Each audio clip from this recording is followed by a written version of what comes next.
Hello, everyone. How are you doing today? Today, I'm going to be reviewing Backwoods Witchcraft by Jake Richards.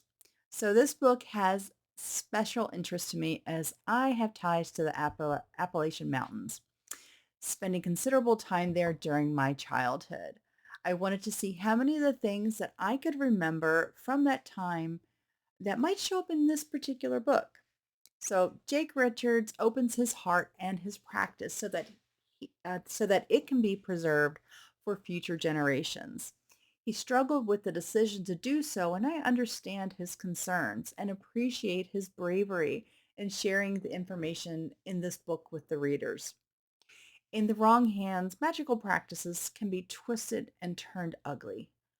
Jake chose to have faith that his book would be read by those with genuine interest, and I will lend my will to that effort so that it continues to do just that. While most people like to practice behind closed doors, we run the problem of having these traditions die out completely if we don't share them with one another. He walks us through his memories of his family and the different ways that they utilize the landscape and resources around them to heal, survive, and deal with life in that environment.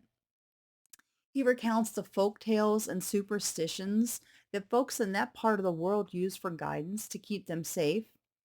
And sprinkled throughout are magical workings that his family and he have completed successfully to bring about the outcome they desired.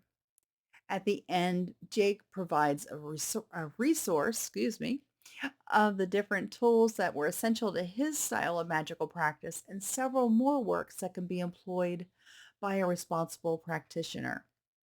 Even if you are not a magical practitioner and are looking at this from an anthropological aspect, this book is a treasure. This book is an effort to prevent that missing thread that so many of us have searched for in witchcraft. And like me, he doesn't want to see another gap in our history where we try to piece things back together and have it and hope that we have it right. He provides a history of magical workings in southern Appalachia and ties in how these practices have evolved over time specific to his family. There were definitely some crossovers from my memories to the practices in this book. And I just find it fascinating that even though our practices can be so different, there are so many common threads that still bring us together.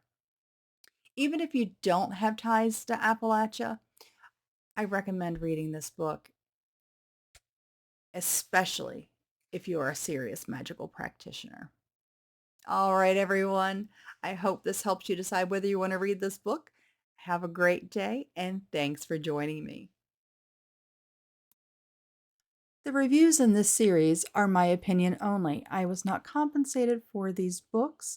I purchased them with my own funds. Happy reading.